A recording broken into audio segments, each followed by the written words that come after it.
자, 이번 시간에는 융의 분석 심리 이론 살펴보도록 할게요.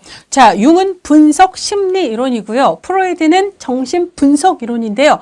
분석 심리, 정신 분석 사실 비슷하거든요. 자, 그래서 프로이드 이론하고 융 이론을 비슷한 이론이라고 생각하시는 분들이 많지만 많이 다릅니다. 자, 어떻게 다른지를 일단 구분을 해보도록 할게요. 조금 오래되긴 했지만 프로이트 융 이론이 어떤 점에서 차이가 나고 어떤 점이 공통인지를 구분하는 문제가 나오기도 했었습니다. 자, 일단 프로이트와 융 이론의 공통점은요. 둘 다 무의식을 강조했다라는 거예요.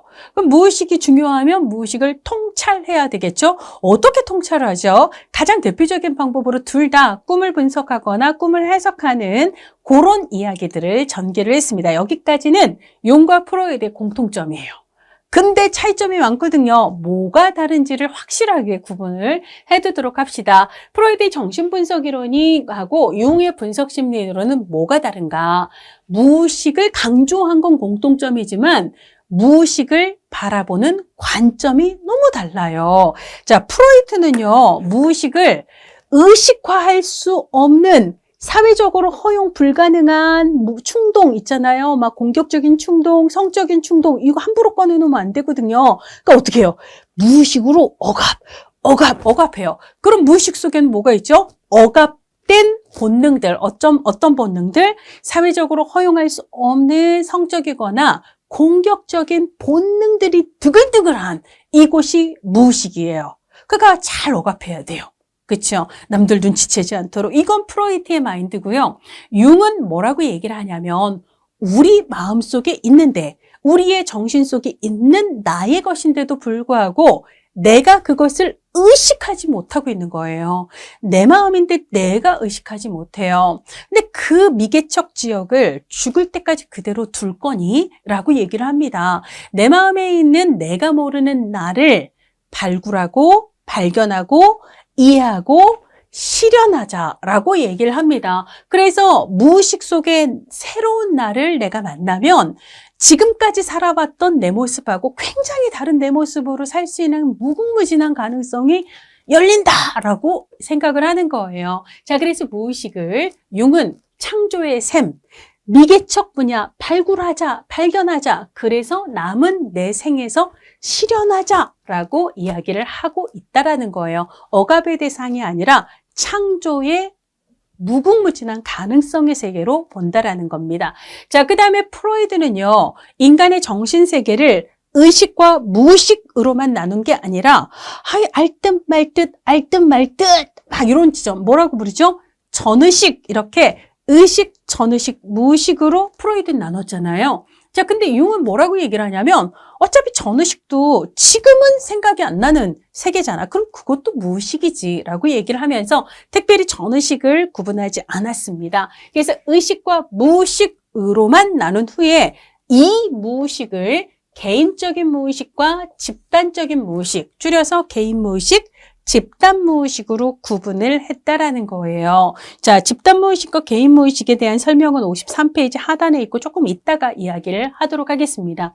자, 그 다음에 프로이드는 철저한 결정론자죠. 근데 뭐가 결정해요? 과거가 결정해요. 과거에 뭐가 있죠? 내가 과거에 내 무의식 깊은 곳에 눌러놓았던 트라우마, 외상, 억압된 충동 이런 것들이 내 마음속에 과거에 도사리고 있어. 그게 계속 나에게 영향을 주는 방식으로 내 삶을 결정한다. 이게 프로이트 마인드거든요. 자, 그러면 과거에 의해서 인간이 결정이 되는가? 융은 그렇지 않다라고 얘기를 해요. 자, 과거는 우리 삶을 결정하는 게 아니라 과거가 영향을 주는 부분도 있지만 미래에 대한 기대, 미래에 대한 열망도 우리의 현재의 내 모습에 영향을 준다라고 얘기하는 게 융이에요. 자, 그러니까 우리가 지금까지 이런 모습으로 살아왔다 할지라도 내가 내 안에 모르고 있던 또 다른 나를 발견하고 실현할 수만 있다면 지금까지 살아왔던 내 모습과 되게 다른 내 삶이 가능하다라는 거예요. 그리고 그것을 꿈꾸면서 그것을 기대하면서 내 안에 있는 내가 몰랐던 나를 탐색하고 발굴하고 실현하고자 노력을 한다라는 거죠. 그게 지금 나의 행동에 영향을 준다라고 얘기를 하는 거. 그래서 과거가 전적으로 결정해 프로이트. 아니야. 과거의 영향도 받지만 미래에 대한 기대와 열망도 영향을 주어. 이건 융. 이렇게 구분을 하셔야 됩니다.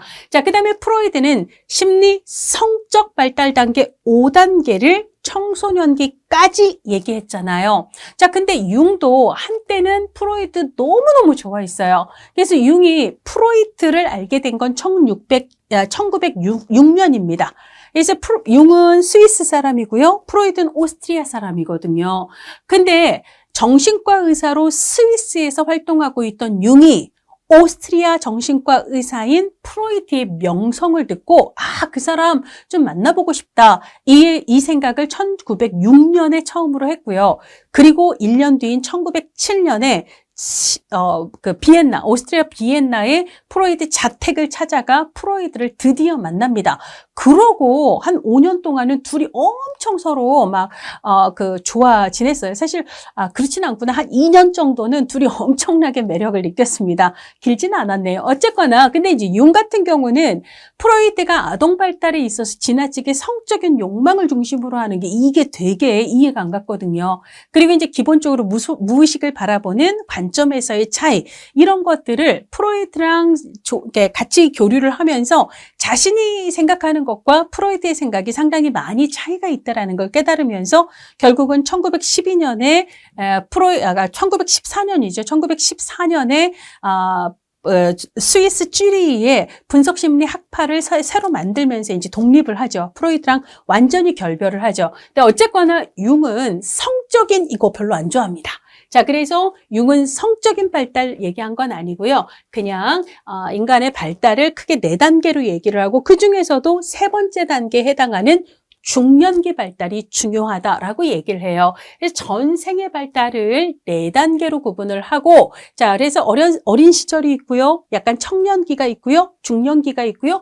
노년기가 있는데 그 중에서도 중년기가 중요해요 라고 얘기를 했다는 거예요. 이에 비해서 프로이드는 생후 6년 사이에 구강기, 학문기, 남근기인 어린 시절이 중요하다라고 강조를 했던 게 융과의 차이점이라고 볼 수가 있죠. 자, 프로이드는 결정론을 지향을 했지만 융은요, 우리는 죽는 그 순간까지 지금과 다른 삶을 사는 게 가능하다라고 얘기해요. 뭐만 한다면 내가 몰랐던 무의식 속의 나를 발굴하고 실현만 할 수 있다면 우리는 언제나 새로울 수 있는 가능성이 있다라고 가변성을 인정하는 입장이 융입니다.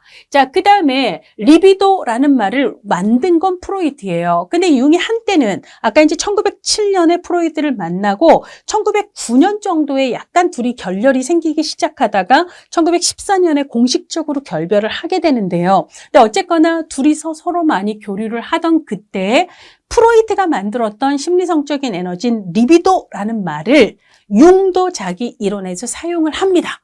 다만 성적인 에너지라는 의미로 사용하지는 않고요. 그냥 전반적인 삶의 에너지 혹은 정신 에너지 이런 담백한 개념으로 얘기를 하지 성적인 에너지라고 얘기를 하지 않아요.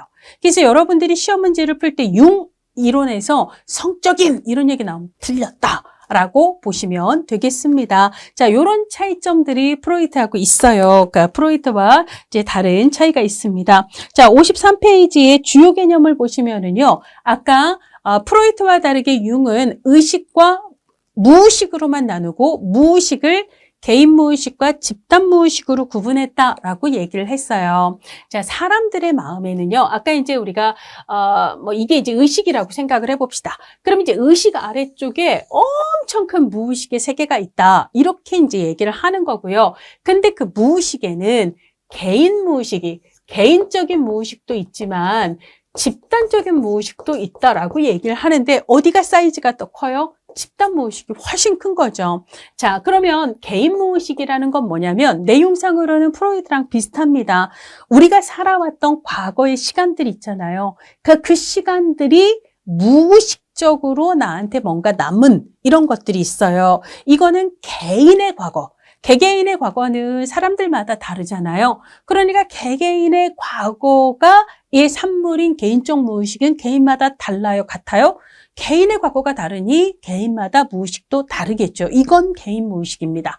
자, 그래서 개개인의 과거가 어떠했는가에 따라서 개인마다 특유의 어떤 컴플렉스가 있을 수 있어요. 그러니까 컴플렉스는 개인 무의식을 구성하는 가장 핵심적인 인자다라고 이야기를 해요. 그래서 개인의 과거 경험에 따라서 컴플렉스는 다를 수 있다라는 거예요. 자, 그래서 개인 무의식은 사람마다 그 내용이 다른 걸 특징으로 하지만 집단 무의식이라는 거는요, 인간이라면 누구나 갖는 보편적인 무의식을 이야기합니다. 예를 들어 100년 전에 우리나라에 살았던 누군가와 지금 이 시대에 지금 삶을 살아가는 그 사람도 사람, 나도 사람이거든요. 그리고 또 10,000년 전에 이 땅에 살았을 어떤 원시적인 누군가, 그 사람도 사람이고 나도 사람이고 100년 전 그도 사람이에요. 자, 우리가 다 같은 사람이기 때문에 사람이라면 누구나 갖고 있는 비슷한 어떤 무의식이 있대요. 이걸 뭐라고 부르냐면 집단 무의식이라고 얘기를 합니다. 그러니까 개인 무의식은 개개인의 과거에 영향을 받기 때문에 개인마다 내용이 서로 다르지만 집단 무의식은 인간이라는 공통성의 기반을 두고 있기 때문에 집단 무의식의 내용은 같다 다르다, 같다, 비슷하다 이렇게 보시면 되겠습니다. 자, 그래서 그 사람도 그렇고 나도 그런 이런 공통의 영역들이 있잖아요. 이걸 뭐라고 부르냐면 원형이라고 얘기를 해요. 인간이라면 가지는 공통의 어떤 핵 이런 걸 원형이라고 이야기를 합니다. 자, 개인 무의식에는 대표적인 게 컴플렉스, 집단 무의식을 구성한 대표적인 건 원형 이렇게 생각을 하시면 되겠습니다. 자, 그 다음에 자기라는 개념과 자아라는 개념을 구분을 하셔야 되는데요.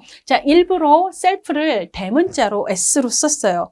고유하기 때문에. 그래서 이제 자기라고 하는 것은요, 진짜 고유한 나 자신을 의미한다라고 생각을 하시면 됩니다. 자, 그래서 뭐냐면 우리 마음속에는 의식의 내 모습도 있고 무의식의 내 모습도 있죠. 그러니까 의식도 있고 무의식도 있잖아요. 자, 그 중에서 의식 세계의 중심을 얘기하는 개념은 자아예요. 그래서 의식 세계를 관장하는 게 자아이기 때문에 자아는 느끼고 생각하고 뭐 이런 것들이 있잖아요. 판단하고 이런 세계를 관장하고 있습니다. 근데 사람의 세계가 의식 세계가 다는 아니잖아요. 의식하는 내 세계도 있지만 사실 그거보다 훨씬 더 넓은 개인 무의식, 집단 무의식이라는 넓은 무의식의 세계가 있고요. 걔도 나예요. 자, 그래서 자기라고 하는 것은요, 의식과 무의식을 아우르는 진짜 나 자신 전체, 이것을 자기라고 이야기를 합니다. 자, 그래서 54페이지 자기와 자아의 자기 보시면은요, 성격의 중심이다. 통일성과 안정성을 제공한다. 이렇게 표현을 하기도 하고요. 성격 전체의 일관성, 통합, 조화를 이루려는 무의식적 갈망이다.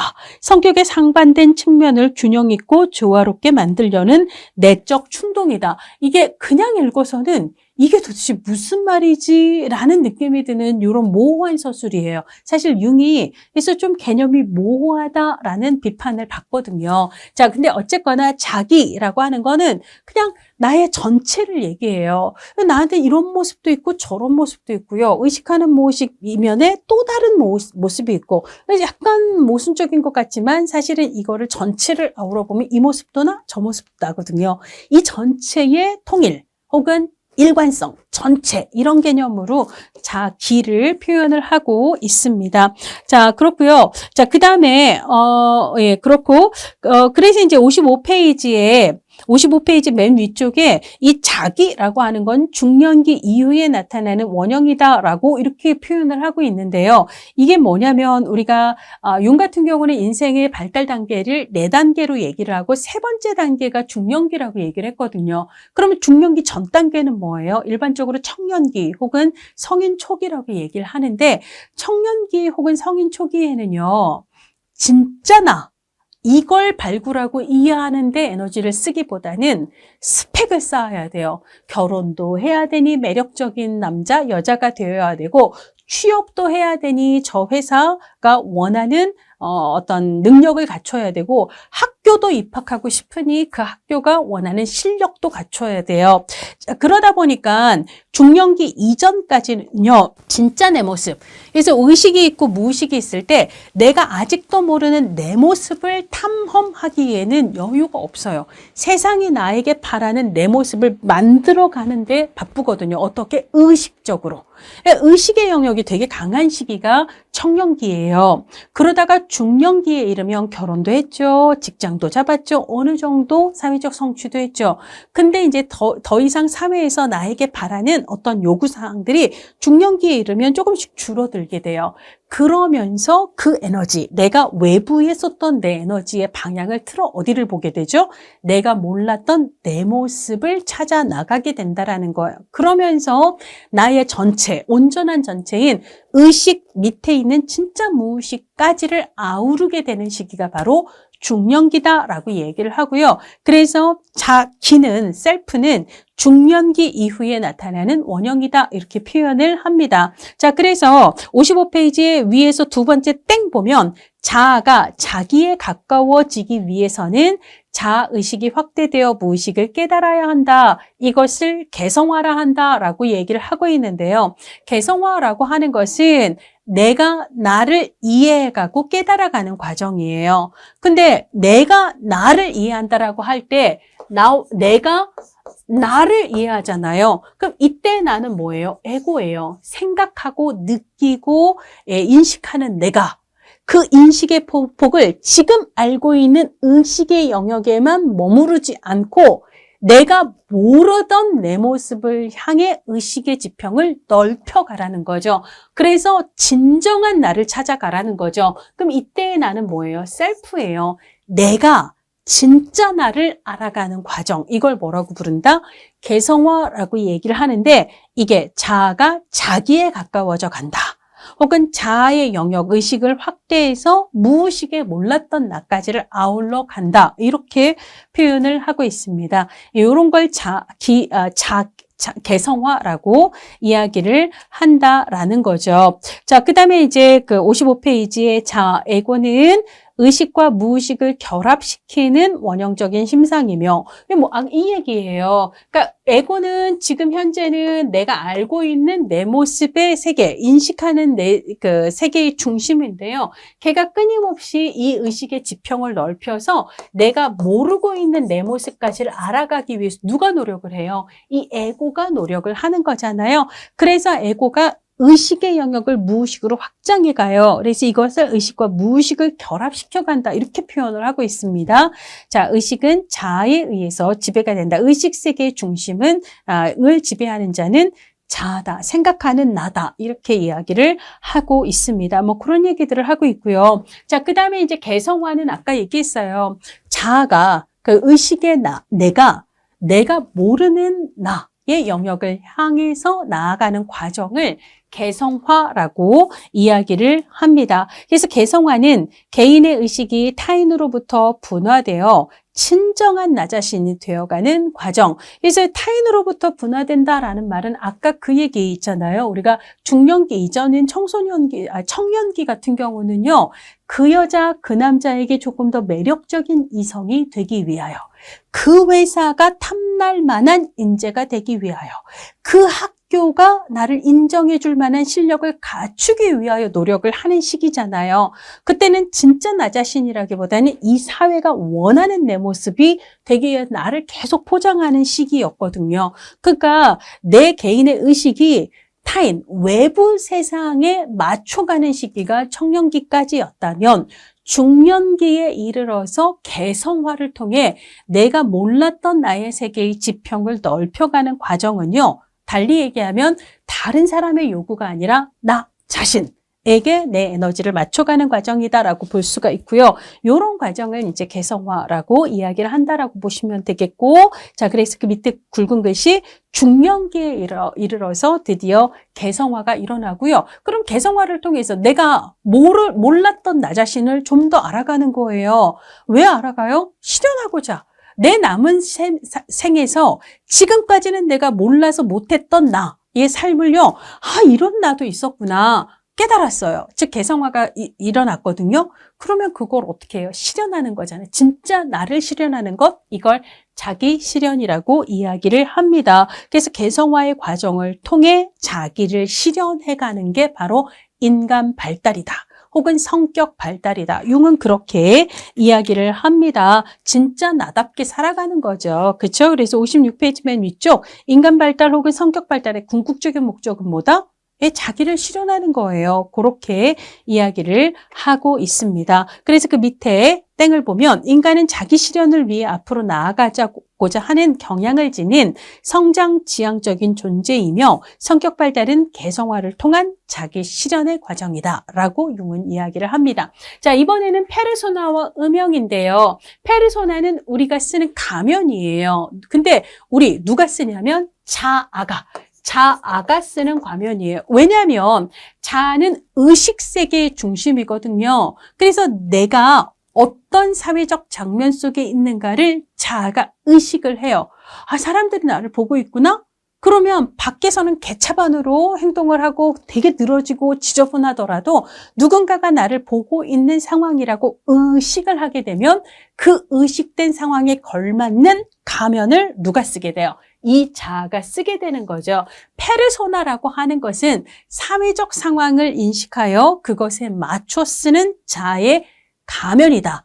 그 누구한테 보여주려고? 지금 내 주변에 있는 사람들한테 보여주려고 외부 세계에 보여주는 자아의 가면이다. 이렇게 얘기를 해요. 이걸 페르소나라고 이야기를 합니다. 자, 그래서 56페이지 페르소나를 보면 외부의 요구나 기대에 부응하는 과정에서 생긴 자아의 가면으로서 개인이 외부 세계에 보여주는 이미지다라고 이야기를 해요. 자, 그러니까 페르소나는 그야말로 가면일 뿐이지 그 안에 진짜 내 모습은 따로 있거든요. 자, 근데 우리가 사회적 장면에서요, 남들에게 들키고 싶지 않은 나만 아무도 보지 못하게 꽁꽁 숨기고 싶은 또 다른 내 모습이 있죠. 여러분들 마음속에 괴물 같은 나 있어요, 없어요? 있습니다. 저도 진짜 천사처럼 살고 싶지만 제가 가끔 저희 집에 우리 애들한테 꽥 소리 지르는 그런 상황이 있거든요. 그럴 때마다 제 안에 있던 괴물이 확 올라와서 뒤집어 엎어요. 깜짝 놀랍니다. 애들만 놀라는 게 아니에요. 저도 놀라요. 제 안에 괴물이 살고 있는 거거든요. 아무에게도 들키지 않았으면 좋겠지만 가끔 들킵니다. 자, 그게 뭐예요? 내 안에 살고 있는 음침한 그림자예요. 자, 그래서 그림자 혹은 음영이라고 얘기를 하는데요. 자, 56페이지 그림자 설명 보세요. 인간은 자신의 일부라고 받아들이기 꺼리고 싶은 어떤 음침한 내 모습을 다 누구나 갖고 있고 걔를 그림자라고 이야기를 해요. 자신이 모르고 있는, 보통 이제 페르소나는 의식적으로 밖으로 보이는 이미지라면 음영은 무의식 속에 숨겨놓은 내 모습, 또 다른 내 모습이에요. 자, 그래서 자신이 모르는 무의식적인 측면에 있는 부정적이고 동물적이고 음침하고 어둡고 사악하고 뭐 이런 측면들을 음영이라고 얘기를 합니다. 누구나의 마음에는 이런 음영이 있다라는 거예요. 자, 근데 땡땡땡땡 네 번째에 보면 가장 강력한 원형이다. 이런 얘기가 있는데 모든 사람들의 마음속에 있는 보편적인 것, 이거를 집단무의식이라고 얘기했고 집단무의식을 구성하는 그 핵심들, 그러니까 누구나에게 있는 이거 이런 걸 우리가 원형이라고 얘기를 하는데 자, 음영 없는 사람 없거든요. 다 나름의 괴물들을 하나씩 마음속에 지니고 살아요. 그러니까 걔도 누구나의 마음속에 있는 원형 중에 하나라는 얘기예요. 자, 그런데 얘가 그 원형들 중에서도 가장 강력하다라는 게 뭐냐면 이 괴물이 꼭 나쁜 것만은 아닙니다. 가끔 엄마가 자기 자녀가 위험에 처했어요. 정말 생사를 가르는 정말 위기 상황에 처했어요. 뭐에 깔렸다라고 합시다. 그럼 엄마가 누구한테 도와달라고 얘기하기에도 시간이 너무 없어요. 촉박해요. 그럴 때 엄마가 거의 괴력을 발휘해서 엄청 무거운 거를 들어서 애를 구하는 장면을 한번 생각하자고요. 그런 경우가 있거든요. 그래 놓고 나서 도대체 어떻게 힘이 생겨서 그 무거운 걸 들었어요? 라고 얘기하면 이게 상식적으로는 설명이 안 되는 상황이 있습니다. 그러니까 뭐예요? 내 안에 살고 있는 엄청난 힘을 가진 괴물이 그 상황에서 확 나와서 그 일을 해내고 쏙 들어간 거거든요. 자, 그만큼 강력한, 그래서 굉장히 큰 에너지를 가지고 있는 게 음영이다라고 이야기를 합니다. 그래서 이제 일반적으로는 내가 생각하는 의식적 내 모습이 뭐 이렇게 되게 밝고 긍정적이면 보통 그 반대편의 내 모습을 무의식으로 숨겨놓고 살지만 어떤 사람들은 자기가 의식하는 자기 모습 자체가 되게 부정적이고 음침한 사람들이 있어요. 그런 사람들은 거꾸로 사실은 굉장히 밝고 건강한 긍정적인 모습을 오히려 음영에 가두는 경우들이 있습니다. 그래서 일반적으로는 음영이 상당히 동물적이고 사악하고 부정적이고 음침한 영역이지만 자의식이 어떤가에 따라서 그렇지 않은 경우도 있다라는 이야기를 하고 있고요. 자, 그다음에 시험 문제에서 오답 낼 때 출제자들이 가장 사랑하는 지점이 바로 아니마와 아니무스예요. 자, 기본으로 융은요, 모든 사람들은 태어날 때부터 양성성을 다 갖는데요. 그러니까 생물학적인 여성인 제 마음속에도 태어날 때부터 남성성이 있었고요. 자, 이 강의를 들으시는 분 중에 생물학적으로는 남성인 분들 있잖아요. 이분들도 태어날 때부터 이미 마음속에 여성성이 있었다. 이게 융의 주장이에요. 다만 이 사회는요, 남자가 남자다워야 뭔가 성공할 가능성이 크고 여자가 여자다워야 우리가 여성스럽다라고 표현을 하잖아요. 그 사람들에게 조금 더 성공의 기회가 더 주어지다 보니 사람들은요, 자신의 생물학적인 성성에 반대되는 성성을 무의식에 눌러놓고 숨겨놓고 산다는 거예요. 예, 그래서 청년기에 사회적으로 취업도 해야 되고 결혼도 해야 되는데요. 내가 좀 더 여성스러운 매력을 어필하고 그다음에 여성스러운 매력을 어필할 수 있어야 결혼 혹은 그 취업에 성공할 확률이 높아지고 마찬가지로 남자도 남자다울 때 이런 거잖아요. 그래서 이제 반대 성성을 주로 무의식에 숨겨놓고 살다가 언제 청년기가 지나서 중년기에 이르면 더 이상 누군가가 나에게 여성스러우라고 더 이상 남자다움 이런 거를 좀 덜 요구하는 시기가 온다는 거죠. 그게 바로 중년기라고 얘기를 하고요. 그래서 중년기에는 청년기에 내가 숨겨놓고 있던 내 마음속 무의식에 반대 성성이 올라오게 된다라고 이야기를 합니다. 자, 그러면 남자들이 무의식 속으로 숨겨놓고 있던 남자의 여성성은 여자예요, 여자.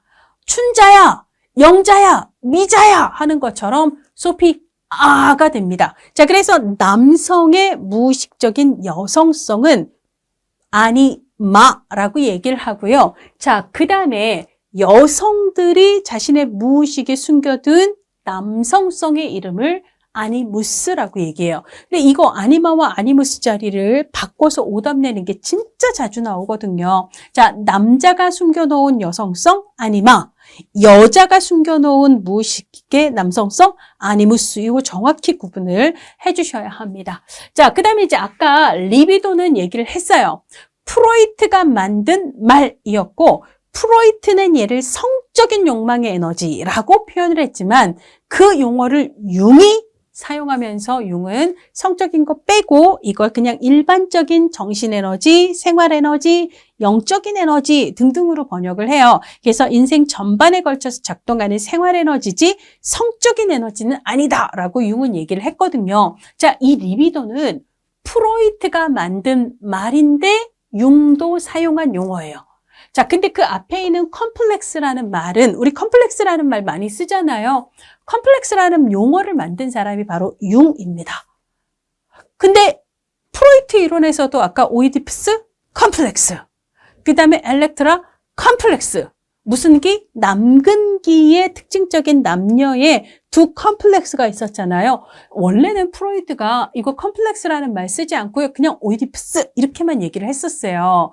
그러다가 융을 알게 되었는데 융이 1907년에 자기 집 찾아왔잖아요. 프로이트가 융이랑 막 좋아서 막 이런저런 얘기를 하다가 융이 만든 컴플렉스라는 단어가 너무 딱이다 싶은 거죠. 그래서 프로이트가 융이 만들었던 컴플렉스라는 용어를 가지고 와서 원래는 오이디푸스라고 얘기했던 용어를 오이디푸스 컴플렉스, 엘렉트라 컴플렉스 이렇게 얘기를 했던 거예요. 어쨌거나 얘는 프로이트가 융이 만든 용어였습니다. 그러니까 딜을 한 거죠. 리비도는 프로이트가 만들고 융도 사용했고 컴플렉스는 융이 만들어 프로이트 사용한 용어. 근데 이제 용어의 의미들은 조금 서로 다르다. 이렇게 구분을 하셔야 되겠습니다. 컴플렉스는 뭐예요? 되게 복잡한 거예요. 복잡해서 간단히 얘기가 어려운 복잡한 내 마음. 이렇게 생각을 하시면 되겠습니다. 자, 그래서 56페이지 하단에 보면 컴플렉스는 특수한 종류의 감정으로 이루어진 무의식 속의 관념 덩어리. 그러니까 내 무의식 속에 뭔가가 있어요. 이게 되게 컴플렉스예요. 복잡해서 딱 이렇게 얘기하기는 어려운데 뭔가가 있는 거예요. 뭔가가 있어요. 그럼 내 마음속에 무의식에 뭔가가 있다는 걸 우리가 어떻게 알아차리죠? 무의식인데 어떻게 이걸 알아차리죠? 자, 그래서 앞에 특수한 종류의 감정이라고 나오는데요. 예를 들자면 여러분들이 서점에서 책 구경을 하다가 어떤 책의 타이틀 앞에 갑자기 이렇게 시선이 갑니다. 그러면서 이제 거기서 별 감정이 막 오는 거예요. 이런 것들 있잖아요. 그 다음에 뭐 영화나 드라마를 보다가 특정 장면에서 갑자기 울컥 눈물이. 이러면서 여러분들이 무슨 생각을 해요? 내가 왜 이러지? 막 왜 이 장면에서 내가 이렇게 눈물이 나지? 왜 이 상황이 나는 이렇게 서운하지? 난 왜 이게 이렇게 슬프지? 왜 이렇게 기쁘지? 왜 이렇게 반갑지? 이런 거 있잖아요. 그러니까 우리가 평균적인 감정보다 굉장히 사이즈가 큰 어떤 감정을 만났을 때, 내 왜 이러지? 왜 이러지? 이런 생각을 하잖아요. 왜 그래요? 그 장면이, 드라마의 그 장면, 책의 그 제목이 내 마음속 무언가를 건드렸기 때문이에요. 근데 이게 뭔지 잘 모르겠어요. 무의식이라.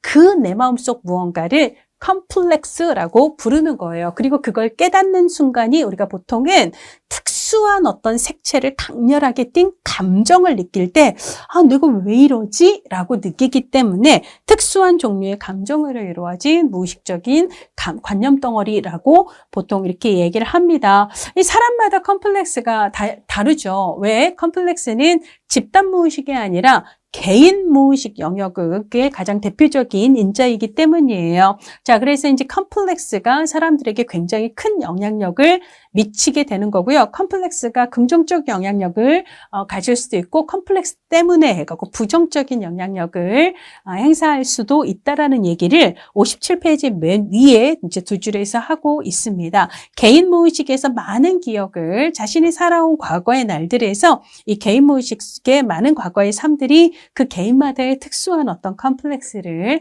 만들게 되는 거고요. 그래서 자신만의 어떤 특유의 컴플렉스를 의식화하는 것, 이게 상당히 중요한 성숙의 과정이다라고 융은 이야기를 했습니다. 자, 그래서 57페이지 위쪽에 이제 컴플렉스를 설명하고 있는 이게 머리스타인 혹은 머레이스타인이라는 책이 있어요. 머레이스타인은 학자의 이름인 거고 이분이 쓰신 책의 번역서 이름이 융의 영혼의 지도인데요. 제가 이 책을 그러니까 인간행동과 사회환경 수험서를 쓸 때마다 이 부분을 좀 인용을 하는데 나중에 우리 방탄소년단이 융의 영혼의 지도라고 하는 요 책을 기준으로 해서 Soul of the Map 해갖고 그러니까 Map of the Soul이죠. Map of the Soul 해서 이 책의 타이틀과 같은 이름의 앨범 이름을 낸 적이 있습니다. 그리고 이제 인터뷰를 할 때 RM이 실제로 이 책을 읽고 거기서 이제 모티브를 삼아서 곡을 만들었다라는 얘기를 하기도 했었어요. 근데 어쨌거나 이제 거기서 컴플렉스를 설명하고 있는 부분이 뭐냐면 예를 들어 내가 왜 이러지? 라는 감정을 느낄 때 그 상황이 내 마음속에 무언가를 강하게 건드렸는데 그걸 바로 컴플렉스라 하는 거다. 뭐 이런 얘기들이 있습니다. 자, 그런 주요 개념들이 있고요. 자, 그 다음에 성격 혹은 성격 발달하고 관련해서 예전에는 융의 성격 하면 이게 뭔가 싶었는데요. 요즘은 워낙 융의 성격 이론을 토대로 해서 개발이 된 MBTI가 너무너무 일상적인 용어로 자리를 잡아서요. 아마 이 부분은 여러분들이 이미 잘 알고 있는 내용으로 이미 바뀐 것 같아요. 자, 기본으로 성격의 발달은 진정한 나 자신이 되는 거예요. 진정한 나 자신이 되려면 내가 모르는 내 모습을 알아가기 위한 노력. 이걸 세 글자로 개성화라고 얘기를 했고요. 그래서 내 남은 삶에서 내가 몰랐던 나를 실현하는 과정, 이게 자기 실현이라고 얘기를 했고, 융이 얘기하는 성격의 발달, 인간의 발달은 결국 그 내용을 가지고 있잖아요. 그러니까 달리 얘기하면 의식의 영역을 확장해서 좀 더 무의식으로 교류를 해나가자, 조화를 이루어 나가자, 혹은 확장을 하자, 실현을 하자, 같은 얘기라고 보시면 되겠습니다. 그리고 이제 이런 게 가능해지는, 개성화와 자기 실현이 가능해지는 대표적인 시기가 바로 중년기다라고 얘기를 했고, 내가 외면하고 있던 남자의 아니마를, 여자의 아니무스를 지각할 수 있는 시기도 그 중년기다라고 얘기를 하는 거거든요. 자, 융은 성격을 크게 6가지로 유형화하는데요. 자, 그 기준이 자아의 태도와 자아의 정신 기능이라고도 하고요. 정신 기능을 심리적 기능이라고도 이야기를 해요. 자, 그래서 이 태도는 영어로 오리엔테이션이에요. 그래서 이걸 자아의 지향으로 번역을 하기도 합니다. 근데 일반적으로 뭐 태도라고 얘기를 하지만 혹시라도 시험에 지향이라는 말이 나와도 똑같은 얘기다라고 생각을 하세요. 자, 그러면 이제 자아의 태도라고 하는 것은 우리들의 정신에너지, 융이 정신에너지를 3글자, 리비도라고 얘기를 하잖아요. 우리들의 정신에너지인 리비도가 주로 내면을 향하는가, 내향이에요. 주로 외부 세계를 향하는가, 외향입니다. 자, 그래서 내향은 자신의 내적 세계 혹은 주관적인 정신구조와 과정 혹은 자기 성찰을 지향을 하는 거고요. 그래서 자신의 내적 기준에 의해 주관적으로 판단하고 행동하는 그런 특징이 있고요. 외향은 외부 세계를 주로 지향하고 타인을 지향하는 성격이 있어서 타인에 대한 관심도 되게 많고요. 외적인 기준이라든지 외부의 자료에 의해서 판단하는 그런 성향이 강한 걸 내향, 외향 이렇게 구분을 하고 있습니다. 이거는 자아의 태도에 의한 구분이 되는 거고요. 두 번째는 이제 정신 기능 혹은 심리적 기능인데요. 자아의 심리적 기능은 크게 합리적 기능과 비합리적 기능이 있다라고 이야기를 합니다. 자, 합리적 기능이라고 하는 것은요, 이성적인 판단이 필요한 기능을 합리라고 얘기를 하는 거고, 비합리는요, 이성적인 판단이 필요하지 않은 기능을 비합리라고 얘기를 해요. 자, 그럼 합리적 기능이라는 건 뭔가 판단이 필요한 거거든요. 자, 그러면 어떤 사람들은요, 어떤 판단을 할 때 이러하니까 이렇게 해야지라고 판단을 하는, 그래서 인과관계라든지 원리 원칙이라든지 혹은 이러이러하니까 데이터를 분석을 해서 그러하니 결론적으로 이런 식으로 판단을 하는 경향이 있어요. 이걸 우리가 사고형이라고 합니다. 자, 그래서 이때는 객관적인 진실, 원칙 혹은 논리, 분석, 규범, 뭐뭐 해야 하니까 이런 규정이 있으니까 이렇게 해야지 이런 거 있잖아요. 이런 걸 중시하는 것은 사고형입니다. 자, 근데 감정형은 객관적인 어떤 기준이나 진실, 이런 법칙이나 원칙, 인과관계 이런 것보다는 관계가 중요한 거예요. 상황이 중요한 거예요. 자, 그러니까 합리적 기능에서 사고형 기능은 이러하니까 이렇게 해야지 이렇게 결정을 하는 경향이 있다면, 그렇게 하면 이게 이런 결정을 하면, 이렇게 판단을 하면 이게 다른 사람들한테 어떤 영향을 주게 될 것인지 이런 걸 따지는 거예요. 물론 무슨 사건이 생겼을 때 이러이러하니까 네가 잘못했잖아. 이건 사고형이에요. 근데 감정형 같은 경우는 시시비비를 너무 우리가 그래도 친한 친구인데 요런 일에서 너무 엄격하게 이렇게 따지면 앞으로 이게 우리 관계만 서먹하게 만들고 뭐 이런 거 있잖아요. 그러니까 지금은 좀 넘어가 주는 게 낫지 않겠어? 이런 식으로 사람, 감정, 상황, 맥락 이런 걸 고려해서 그러니 이런 게 낫지 않을까라고 생각하는 건 감정형이다라고 볼 수가 있습니다. 어쨌거나 얘네들은 판단을 하는 거예요.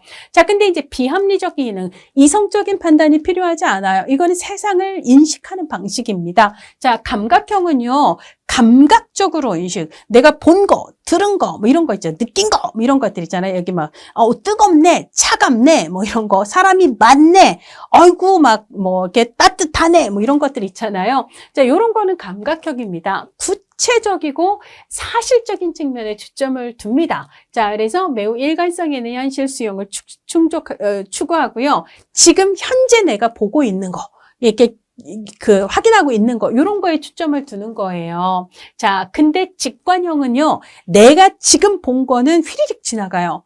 그래서 상상의 나래를 비약적으로 핍니다.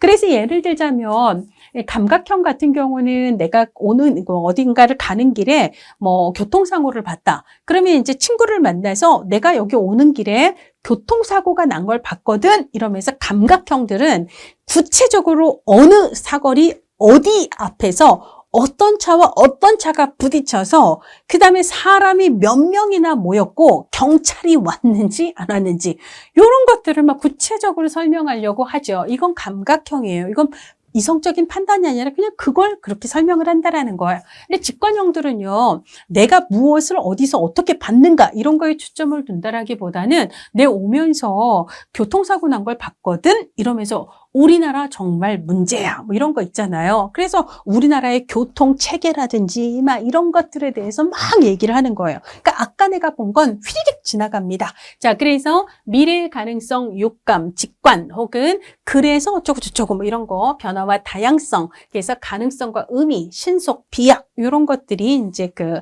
직관형의 특징에 해당합니다. 자, 그 다음에요. 융은 아까 발달 단계를 전생의 발달 4단계 얘기를 했다라고 얘기했고요. 그 중에서 세 번째 단계인 중년기를 강조했다. 중년기가 왜 중요하죠? 간단하게 얘기하면 개성화를 통한 자기 실현의 가능성이 가장 강한 게 이 중년기라서, 혹은 달리 얘기하면 내가 청년기 혹은 성인 초기에 내 자리 하나 사회에서 잡기 위해서 내 안에 있던 또 다른 성성 무시하고 살았고, 그 다음에 내 안에 있던 음영 이런 거 무시하고 살았고, 맨날 페르소나 가명만, 마치 화장을 하듯이 매일 페르소나에만 익숙해 살았는데요. 중년기에 이르러서는 내 안에 있던 또 다른 음영의 세계, 내 안에 있던 남자의 아니마, 여자의 아니무스의 세계 이런 것들을 만나, 그래서 앞으로 내가 다른 삶을 살 가능성의 지평을 여는 거거든요. 이런 이야기를 하는 게 중년기의 발달 특징입니다. 자, 그 외에 59페이지 하단에 회색 박스 있잖아요. 융 분석심리 이론에서 그 외에 출제됐던 지문 보면 인간은 생물학적인, 심리적, 사회문화적인 존재라고 본다. 이게 아까 에릭슨에서 나왔던 얘기하고도 비슷합니다. 그래서 이제 기본으로 융 같은 경우도 어쨌거나 청년기의 페르소나가 중요한 이유, 사람들이 사회적으로 별로 좋아하지 않는 자신의 음영이라든지 또 다른 성성을 자꾸 무의식에 가두고 살았던 이유는 사회생활을 하느라고 그랬잖아요. 그러니까 기본으로 융은 인간을 사회문화적인, 사회적인 존재다라고 이야기를 한다는 거예요. 생물학적, 심리적, 사회문화적인 존재라고 본다. 이거 맞는 얘기고요. 자, 융 이론이 사회복지 실천에 미친 영향, 뭐죠? 중년기 발달을 강조했다라는 거예요. 그래서 중년기 하면 막 이게 좋은 시절 다 지났어 이렇게 얘기를 하지만 아니에요. 융은 이때부터가 새로운 시작이다라고 얘기를 해서 중년기 이후의 삶을 바라보는 굉장히 새로운 관점을 제시했다. 요렇게 이야기를 할 수가 있습니다. 자, 여기까지가 이제 융 이론이고요. 자, 또 한 40분이 지나버렸습니다. 그러니까 좀 쉬었다가 아들러 이론 들어가도록 할게요.